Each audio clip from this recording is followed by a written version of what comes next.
بسم اللہ الرحمن الرحیم۔ السلام علیکم ناظرین، عرفان ہاشمی آپ کو پروگرام میں لندن سے خوش آمدید کہتا ہوں۔ شاید یہ ہمارے جیسے لوگوں کے لیے یہ کہا گیا کہ آدمی کو بھی میسر نہیں انسان ہونا۔ ہم انسانوں کی حفاظت نہیں کر سکتے، لوگ بھوک سے مر رہے ہیں، سیلاب انسانوں کو کھا گیا، نسلوں کو نگل گیا، بیماریاں تحفے میں ملی، لیکن ہم گیم آف تھرونز کھیل رہے ہیں۔ پاکستان میں انسانوں کے اوپر نعرے تو لگائے جاتے ہیں، سیاست تو کی جاتی ہے، لیکن انہیں کوئی تحفظ فراہم نہیں کرتا۔ ہم انسانوں کو سنبھال نہیں سکے، اپنی نسلوں کو سنبھال نہیں سکے۔ ہمارا تعلق اس قوم کے ساتھ ہے۔ جو قوم انسانوں کو سنبھال نہیں سکتی وہ لاشوں کو کیسے سنبھالے گی؟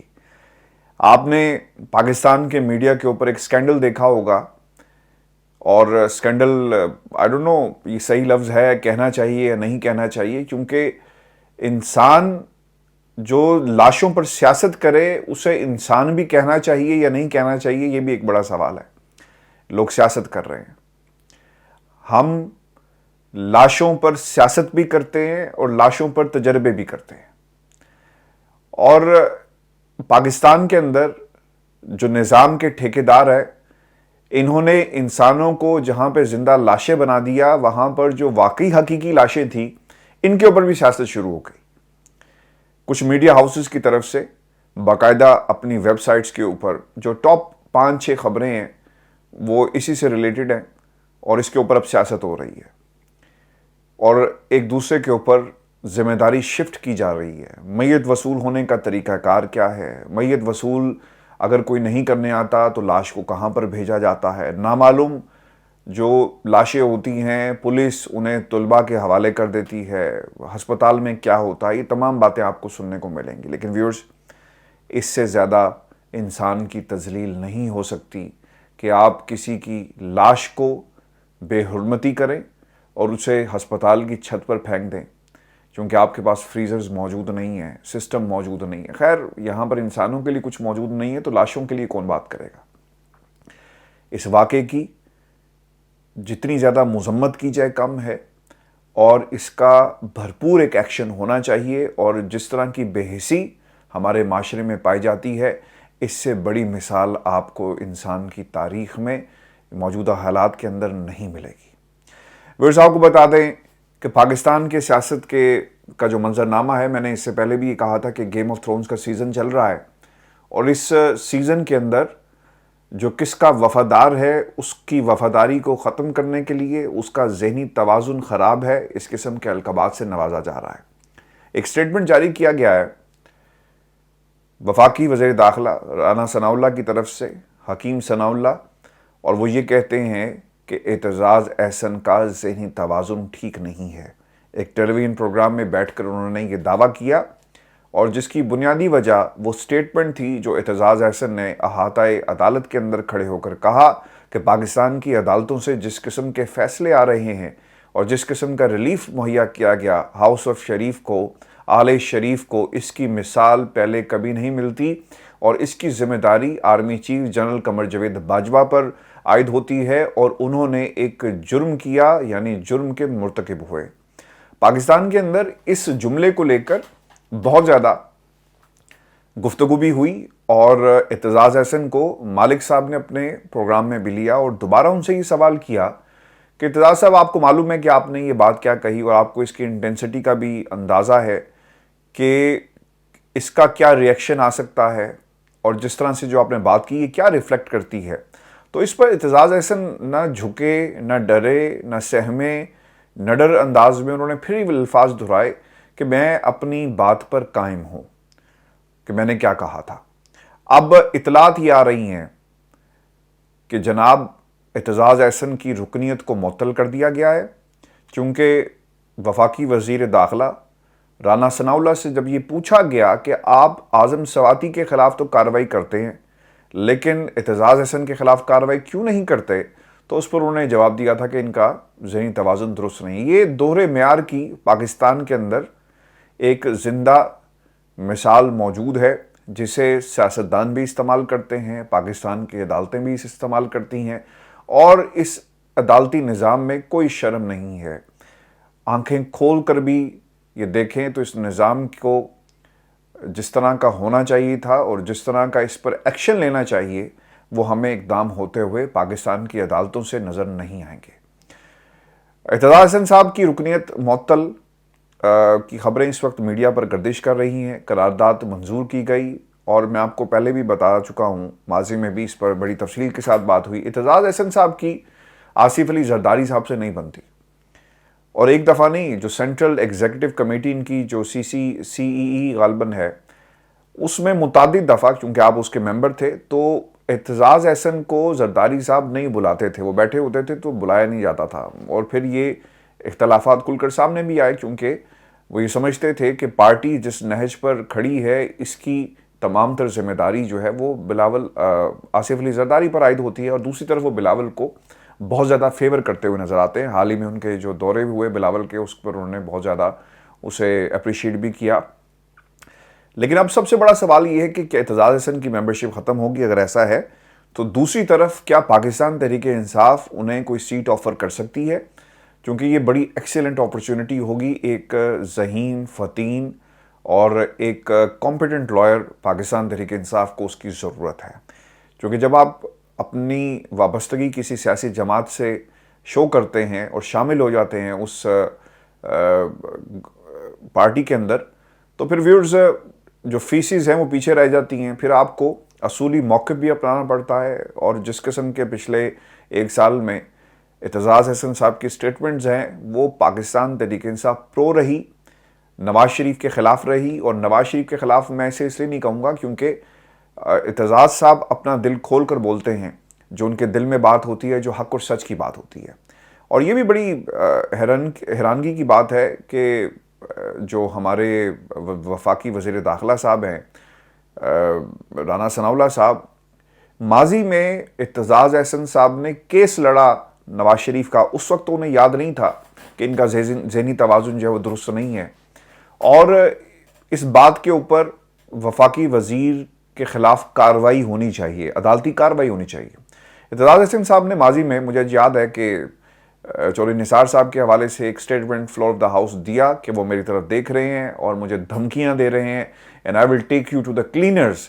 تو میرا خیال ہے کہ دس از دا ٹائم جب وفاقی وزیر کو should be taken to the cleaners, اور ان کے خلاف کارروائی ہونا بہت ہی ضروری ہے. اور اگر اعتزاز احسن صاحب پاکستان تحریک انصاف کو جوائن کرتے ہیں تو یہ دونوں کو فائدہ ہوگا. لیکن ماضی میں ایک انٹرویو لائرز موومنٹ کے دوران جب میری آنکھوں پر پٹی باندھ کر مجھے ایک نامعلوم مقام پر لے کر گئے اعتزاز احسن صاحب کا، میں نے وہ انٹرویو کیا، تو یہ سوال میں نے ان سے اس وقت بھی پوچھا تھا کہ آپ کی پالیسیز جس طرح کی ہیں اور نواز شریف کی آپ وکالت کرتے ہوئے نظر آتے ہیں، تو آپ نون لیگ کو کیوں جوائن نہیں کرتے؟ یاد رکھیے گا کہ وہ وقت ہے جب پاکستان پیپلز پارٹی، زرداری صاحب کے ان کے حالات جو تھے وہ کوئی اتنے اچھے نہیں تھے، دونوں کے بیانات ایک دوسرے کے خلاف ہوتے تھے. تو یہ آپ نے کیوں نہیں کیا؟ تو اس وقت انہوں نے ایک جملہ کہا تھا کہ میں اس عمر میں جماعت نہیں بدل سکتا، جو اپنا مرکز ہے اسے میں کیسے بدل دوں گا.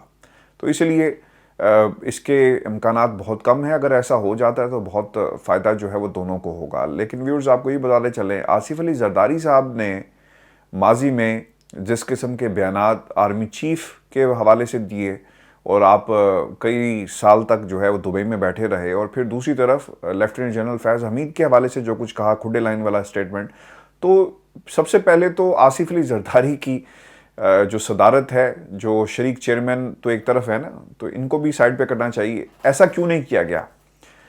نہیں کیا جائے گا، کیونکہ کچھ سٹیٹمنٹس اور کچھ باتیں طاقت سے منسوب ہوتی ہیں. صرف ممبرشپ جو ہے وہ کینسل کر دی گئی ہے، لیکن اس سے فردر کچھ اس سے زیادہ نہیں کیا جائے گا. کیونکہ پارٹی ایک خاندان کی ہے، تو پارٹی کے افراد اپنے ہی لیڈر کے خلاف، اور جس کی پارٹی اس کے خلاف کس طرح جائیں گے؟ ایک سٹیٹمنٹ خان صاحب کی طرف سے جاری کیا گیا ہے، اور یہ اعلان کیا گیا ہے، سٹیٹمنٹ سے زیادہ یہ اعلان ہے کہ ہم بہت پہلے لانگ مارچ کا اعلان کر دیتے، لیکن ضمنی انتخاب راستے میں آ گئے. یہ میں نے آپ کو کل کہا تھا کہ خان صاحب ادھر سے جیتیں گے یا ہاریں گے، اس طرف جو سپیچ کی جائے گی اور قوم سے جو خطاب کریں گے، اس میں لانگ مارچ کی تاریخ کا باقاعدہ اعلان کر دیا جائے گا.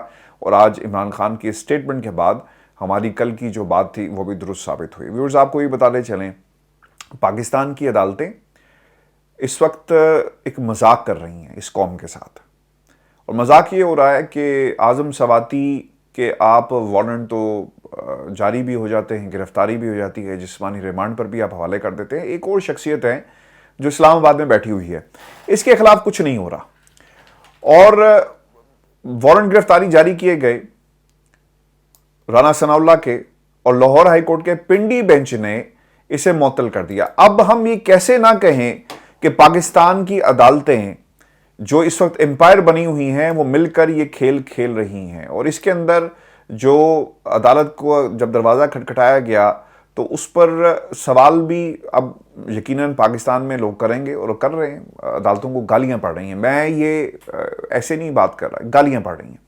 ججز کی نسل جو ہے بتائی جا رہی ہے, کس قبیلے سے ان کا تعلق ہے. عدالت میں یہ چیلنج کیا گیا تھا رانا ثناء اللہ کے وارنٹ کو, اور بعد میں بینچ نے وزیر داخلہ کی وارنٹ کی گرفتاری کو معطل کر دیا. اچھا, اس کے بعد اور کچھ نہیں ہوا, اور جو سرفراز چیمہ صاحب ہیں, عمر سرفراز چیمہ صاحب نے کہا تھا کہ پنجاب میں داخلے پر وفاقی وزیر داخلہ رانا ثناء اللہ کی گرفتاری ہو جائے گی. اب یہ ہو کیا رہا ہے کہ انہوں نے جو ان کا طریقہ واردات ہے, جو میں نون لیگ کو اور اپنی انفارمیشن کی بنیاد پر سمجھ پایا ہوں, وہ کرتے کیا ہے کہ ڈیلے کرتے ہیں, راستے تلاش کرتے ہیں. خود بھی وکیل ہیں رانا ثناء اللہ, اگر بہت کم لوگوں کو یہ معلوم ہوگا, جب وزیر قانون تھے اس سے پہلے بھی وکالت ہی کرتے رہے. یہ تلاش کرتے ہیں کہ کس عدالت میں جا کر ریلیف مل سکتا ہے. آپ کا کیس کسی پاکستان کی عدالت میں لگا ہونا اور آپ کسی وکیل کو, اچھے وکیل کو کر لیں, تو وہ پہلی بات یہ کہے گا کہ اچھا ایسا کرتے ہیں کہ کسی اپنے جج کے پاس لگاتے ہیں. یہ ایک جنرل پریکٹس ہے. انہوں نے اپنے مرضی کے کسی بینچ کے پاس لگوایا, پنڈی بینچ پہ, اور پھر یہ آپ نے فیصلہ لے لیا.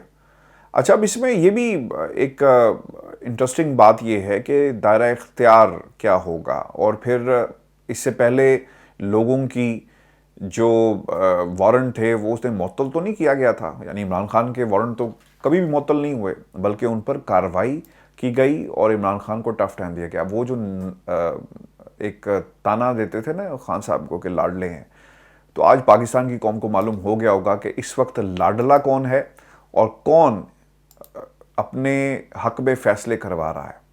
اچھا, آپ کو یہ بتاتے چلیں کہ کاف لیگ کی طرف سے لانگ مارچ میں شمولیت کا اعلان کیا گیا ہے, اور وہ یہ کہتے ہیں کہ ہم 22 سال نواز شریف کے ساتھ اکٹھے رہے, وہ زمین خشک دیکھ کر پاؤں رکھتا ہے. مجھے آج بھی پرویز الہی صاحب کی نیت پر شک ہے, اور میں یہ سمجھتا ہوں, میں نے ایک ڈاکومنٹری بنائی ہے اور میں آپ کے سامنے وہ حقائق لے کر آؤں گا ثبوتوں کے ساتھ, اور آپ کو بتاؤں گا کہ یہ رجیم چینج جب لاہور میں جو ایک میٹنگ ہوئی اس میں پرویز الہی صاحب کی فیملی کا اور ان کا کیا کردار تھا, اور اس میٹنگ کے اندر کون کون لوگ شامل تھے. آپ کو یاد ہوگا مہر بخاری کا انٹرویو جس میں وہ کہہ رہے تھے کہ ہم نیپیز کب تک بدلتے رہیں گے. آج بھی پرویز الہی صاحب اسٹیبلشمنٹ کی گیم کھیل رہے ہیں. ہی از اے ویلر ڈیلر, اور کوئی اگر یہ سمجھتا ہے کہ وہ عمران خان کے ساتھ مخلص ہیں تو بھائی کسی بھلیکے میں مت رہیے گا, کسی غلط فہمی میں مت رہیے گا, کیونکہ رجیم چینج کی ابتدا اس گھر سے ہوئی تھی جہاں پر ان تمام لوگوں نے بیٹھ کر میٹنگ کی, اور پھر یہ پیغام شہباز شریف کو پہنچایا گیا. پہلے میٹنگ آصف علی زرداری کی ان لوگوں کے ساتھ ہوئی تھی. ویورز آپ کو بتاتے چلیں کہ ایک سٹیٹمنٹ انتخابات کے حوالے سے خواجہ آصف صاحب کی طرف سے بھی جاری کیا گیا ہے, اور لگتا یوں ہے کہ کہیں سے پریشر آنے والا ہے. میں نے آپ کو کچھ روز پہلے یہ بات کہی تھی کہ پاکستان میں جب آرمی چیف نیا آ جائے گا, ایک نئی پوزیشن ہوگی, ایک نئی ڈاکٹرن کا باقاعدہ آغاز ہو جائے گا, یعنی باجوہ ڈاکٹرن کا اختتام ہوگا, اور نئے آرمی چیف کی ایک ڈاکٹرن جو ہے وہ شروع ہو جائے گی, جس میں پاکستان میں جن لوگوں کو NRO 2 دیا گیا ان کے ساتھ کس طرح آپ نے برتاؤ رکھنا ہے, اور پھر عمران خان جو اس وقت سڑک پر موجود ہیں ان کے ساتھ کس طرح کا رویہ رکھا جائے گا. یہ ایک نئی ڈاکٹرن ہوگی. ان حالات کے اندر قوی امکان ہے, جو رپورٹس آ رہی ہیں, کہ ادھر سے اعلان ہوگا آرمی چیف کا اور ادھر سے باقاعدہ پریشر آئے گا کہ عمران خان کو ہم اسلام آباد میں جو دھرنا دے دیا ہے, جو لانگ مارچ ہو رہا ہے, اس کے بعد ہمیں کسی منطقی انجام تک پہنچنا ہے. اور خواجہ آصف صاحب کے اس بیان کے بعد اس چیز پر یقیناً ایک کنفرمیشن اسے سمجھنا چاہیے, کیونکہ انہوں نے یہ کہا کہ قبل از وقت انتخابات ہوئے تو فیصلہ کسی بھی دباؤ کے تحت نہیں ہوگا. الیکشن اپنے وقت پر ہوں گے اور عمران خان کی فرسٹریشن ایک ذاتی فرسٹریشن نظر آ رہی ہے اور ہم کسی کے دباؤ میں نہیں آئیں گے. اس کا مطلب یہ ہوا کہ انہیں بھی ایک اندازہ ہے کہ آرمی چیف کی تقرری کے بعد فی الفور عام انتخابات کی طرف جانے کی بات جو ہے وہ ہوگی. میری اطلاعات کے مطابق میں آپ کو خبر دے دوں، پاکستان میں کچھ حلقوں نے یہ بات کہی بھی ہے ذمہ داروں کو کہ سب کچھ تو ہو گیا، سب کچھ تو آپ نے ان کو پلیٹ پہ رکھ کر دے دیا، اب کس بات کا انتظار ہے، اور آپ اب اس حکومت کو کہیں کہ گھر جائے اور عام انتخابات کی طرف چلے جائیں. کیونکہ عمران خان نے تو پہلے دن سے ہی سوال کیا اور ان لوگوں کا سوال یہ تھا کہ ہمارے خلاف کیسز ختم کروائے جائیں. کیسز ختم آپ نے کروا دیے، اب عام انتخابات کی طرف جائیں، تو یہ ایک پریشر بلٹ اپ ہو رہا ہے. پاکستان کے اندر جب بھی عام انتخابات ہوں گے، یہ یاد رکھیے گا، جو ووٹ پڑے گا پاکستان تحریک انصاف کا وہ تو پڑے گا، عمران خان کو چاہنے والے لاکھوں کروڑوں میں ہوں گے، وہ بھی ووٹ پڑے گا. لیکن ایک ووٹ اور بھی پڑے گا، وہ ہے اینٹی اسٹیبلشمنٹ اور اینٹی امپورٹڈ حکومت. اینٹی اسٹیبلشمنٹ میں نے اس لیے کہا کہ لوگوں میں غم و غصہ ہے کہ جو لوگ روک سکتے تھے انہیں روکا نہیں. اعتزاز احسن کے بیان کے بعد تو اب کوئی بات نہیں رہ گئی. اس پر ایکشن زیادہ سے زیادہ کیا ہوا، آپ نے ان کی رکنیت ختم کر دی. اس کا مطلب یہ ہوا کہ پاکستان میں جتنے بھی طبقے ہیں، یہ بات ہر طبقے میں اب سرائیت کرتی جا رہی ہے کہ پاکستان کی اسٹیبلشمنٹ کا عام انتخابات کو مینوور کرنے میں، عام جو ہماری عدالتیں ہیں جہاں سے عام آدمی کو تو انصاف نہیں ملتا لیکن کچھ خاندانوں کو انصاف ملتا ہے، اس میں اسٹیبلشمنٹ کا کیا کردار ہے. اور پھر یہ بھی یاد رکھیں کہ کس طرح اسٹیبلشمنٹ نے ان لوگوں کو ریلیف دیا. تو یہ ایک اینٹی امپورٹڈ حکومت vote, anti Nawaz Sharif vote جو ہے وہ کسے پڑے گا؟ وہ عمران خان کو پڑے گا. تو یہ پلس ہو جائے گا. اور پھر یہ 2/3 اکثریت کو آپ کس طرح روکیں گے؟ اب لندن میں جو ذہن بیٹھ کر اس وقت سوچ رہے ہیں نا، وہ اس طرف کوشش یہ ہو رہی ہے کہ نواز شریف کیسز تو ختم کروا لیے، لیکن اب عوام کے ساتھ تعلق کیسے آپ بنائیں گے؟ آپ نے مریم نواز کی بہت ساری جعلی ٹویٹس دیکھی ہوں گی. اب مجھے تو حیرانگی ہے کہ وہ کس قسم کا ڈریس پہن کر، شاید وہ ملکہ برطانیہ، میں نے ایسا ڈریس ملکہ برطانیہ کو اور ان کی رائل فیملیز کو پہنتے ہوئے دیکھا ہے، اور ایک کریم کلر کا ایک ان کا ڈریس ہے اور اس میں ایک خاتون انہیں ملنے آتی ہیں اور اس قسم کی تصویریں پھیلائی جا رہی ہیں سوشل میڈیا کے ذریعے. اب تو ان کی ٹیمیں کی بورڈ واریئرز جو ہیں، سوشل ورکرز اور پارٹی ورکرز کی شکل میں آپ کو نظر آئیں گے، اور یہ پیغام دنیا تک پہنچایا جا رہا ہے کہ دیکھیں کتنی مقبول لیڈر ہے. اور وہ اپنے ٹویٹر پر کیا کر رہی ہیں؟ وہ یہ کر رہی ہیں کہ کچھ لوگوں سے ٹویٹ کرواتی ہیں کہ آپ سے اگر ملنا ہو تو کیا طریقہ کار ہے، تو پھر وہ آگے سے ٹویٹ کا جواب دیتی ہیں اور وہ یہ کہتی ہیں کہ آپ ایسا کریں کہ مجھے اپنا نمبر بھیج دیں، ڈی ایم کر دیں. لاکھوں میں، ملینز میں آپ کے فالوورز ہیں، اور کیسی بات ہے کہ جس شخص نے آپ کو ٹویٹ کیا اور آپ تک پہنچ بھی جاتا ہے اور آپ اس کا جواب بھی دیتی ہیں. تو اس قسم کی اس وقت لابنگ کی جا رہی ہے ایک امیج بلڈنگ کے لیے. عمران خان کو امیج بلڈنگ کی ضرورت نہیں ہے، چاہے جتنی مرضی آپ آڈیو ویڈیوز نکال لیں، اس کا نتیجہ جو ہے وہ پہلے سے آؤٹ ہو چکا ہے. قوم نے 2/3 اکثریت دینی ہے. Pakistan Tehreek Insaf, anti Nawaz Sharif, anti establishment vote کس کو پڑے گا؟ وہ عمران خان کو پڑے گا. ویورز، آپ کو یہ بتا دیں کہ اس وقت جو سچویشن بنی ہوئی ہے پنجاب کی، اور عمران خان صاحب نے جو ایک سٹیٹمنٹ جاری کی ہے، میں کوئکلی اس پر ایک جو سٹیٹمنٹ جاری کیا کمنٹ کر دوں، پھر میں آگے آپ کو بتا بھی دوں گا کہ 7 حلقوں میں اس وقت کیا پوزیشن ہے، اور گاہے بقائے ہم آپ کے سامنے رپورٹس بھی رکھتے رہیں گے. خان صاحب یہ کہتے ہیں کہ چھوٹا چور جیل اور بڑا چور ایوان میں بیٹھے تو ملک کا کیا مستقبل ہوگا. دیکھیں، خان صاحب کے لیے اور پاکستان کی عوام کے لیے میں نے پروگرام شروع کیا تھا لاشوں کی سیاست سے. یہاں پر کسی بڑے کی ماں مر جاتی ہے نا، تو اسے تابوت میں رکھ کر ایک پورے اہتمام کے ساتھ پاکستان میں بھیجا جاتا ہے. اور میں بات کر رہا ہوں نواز شریف کی اہلیہ کی. لیکن جب کوئی غریب مر جاتا ہے نا، تو اس کی لاش کو بھی ہسپتال کی چھت پر پھینک دیا جاتا ہے. تو ہم یہاں پر چوروں کا رونا رو رہے ہیں. تو چور جیل میں ہوں گے، چھوٹے چور جیل میں ہوں گے، اور بڑے چور جو ہیں وہ لندن کی ٹھنڈی ہوا میں ہوں گے. آج ایک تصویر بھی ٹویٹ کیا گیا ہے جس میں مریم نواز، سینٹر میں نواز شریف، اور رائٹ میں جنید صفدر صاحب جو ہیں وہ کھڑے ہوئے ہیں. مجھے جنید صفدر کی حالت پہ بھی ترس آتا ہے. اس بچے نے آنکھیں کھولی ہیں ایک ایسے خاندان میں کہ وہ چاہے بھی تو اپنے ماضی کو، اپنے خاندان کے جو گناہ ہیں، سیاسی گناہ ہیں، ان کو دھو نہیں سکتا. اس کی ایک زندگی پڑی ہوئی تھی, ایک سیاسی کریئر اچھا بن سکتا تھا اگر وہ نیچے سے شروع کرے, لیکن انفارچونیٹلی کیا ہوگا, وہ مریم کے راستے پہ چلے گا, سونے کا نوالا لے کر پیدا ہوا اور ایک دم سے آپ دیکھیں گے کہ اگلے الیکشن میں اسے اتار دیا جائے گا. کوئی پوچھنے والا نہیں ہے. کسی نے ٹویٹر کے اوپر ایک تصویر شیئر کی ہوئی تھی. آج میں ٹویٹر کے اوپر کافی زیادہ ایکٹیو ہوں اور کوشش یہ کرتا ہوں کہ کوئی نہ کوئی بات جو ہے وہ آپ کے سامنے آپ کے ساتھ شیئر کی جائے, چونکہ جو باتیں ویڈیوز میں نہیں کی جا سکتی وہ آپ کے ساتھ شیئر کی جائیں. تو کسی نے ایک تصویر شیئر کی ہوئی تھی کہ ایک عام آدمی جیسے ہتھکڑیاں لگی ہوئی تھی, وہ اپنے بچے کی میت کو اس نے سینے سے لگایا ہوا ہے کفن کے اندر, اور وہ قبر میں اتار رہا ہے. یعنی اس نظام نے اس کو ہتھکڑیاں تو لگا لی, اتنی اسے توفیق نہیں ہوئی, جو پولیس والا کانسٹیبل ساتھ کھڑا تھا, کہ یار وہ چھوڑ دے, اور اس کے دل پر کیا بیت رہی ہوگی کہ وہ ہتھکڑیوں میں اپنے بیٹے کی, اپنے لختے جگر کی میت کو قبر میں اتار رہا ہے, اس کی ہاتھوں میں ہتھکڑیاں ہیں. یہ ہے نظام پاکستان کا. یہاں پر 50 روپے کے اسٹامپ پیپر کے اوپر چوروں, لٹیروں, وٹیروں کو اس ملک سے نکال دیا جاتا ہے, اور پھر پوچھا جاتا ہے کہ تمہاری جرت کیسی ہوئی ٹویٹ کرنے کی. آج ایک سٹیٹمنٹ جاری کیا گیا ہے اعجاز صاحب کی طرف سے, اور وہ کیا کہہ رہے تھے, انہوں نے منوون کسی کا پیغام رکھا. ڈاکٹر زرکا بھی وہاں پر کھڑی تھی اور بھی سینیٹرز وہاں پر موجود تھے. تو اس نے کہا اعظم سواتی کے حوالے سے کہ اس سے تو بہتر تھا کہ مجھے کوئی گولی مار دیتا, جو کچھ میرے ساتھ ہوا. جس کے اوپر ایک چیمپئن ہے ڈیموکریسی کی, صحافت کی, غریدہ فاروقی صاحبہ, جن کے قصے دنیا ٹی وی جب لانچ ہو رہا تھا نا, تو کبھی آپ ٹویٹ کریں, ڈی ایم کریں حبیب اکرم صاحب کو, جن کے ساتھ میں نے پہلا اپنا بلیٹن دنیا ٹی وی میں پڑھا. غریدہ فاروقی کے ساتھ بھی پہلا بلیٹن میں نے پڑھا, چونکہ کامبو تھا. وہ کیا کہتے ہیں, آپ کو قصے کہانیاں سنائیں گے. وہ کہتی ہیں کہ میں نے چیک کیا ہے کہ وہ بالکل ٹھیک ہیں, اعظم سواتی صاحب, ان کی صحت بالکل ٹھیک ہے. خدا کے لیے ایسے نظام کا اعلی کار بننے سے نا ویورز, آپ کے خلاف کیس ہی بہتر ہے. یہ ہمارے ملک کا نظام ہے. آپ کو یہ بتا دیں کہ یہ جو چوروں کی اور لٹیروں کی بات ہو رہی ہے نا, یہ ڈراپ سین بہت جلدی ہونے والا ہے انشاءاللہ. اور ڈراپ سین کہاں پہ ہوگا؟ پاکستان میں, عوام کی عدالت میں.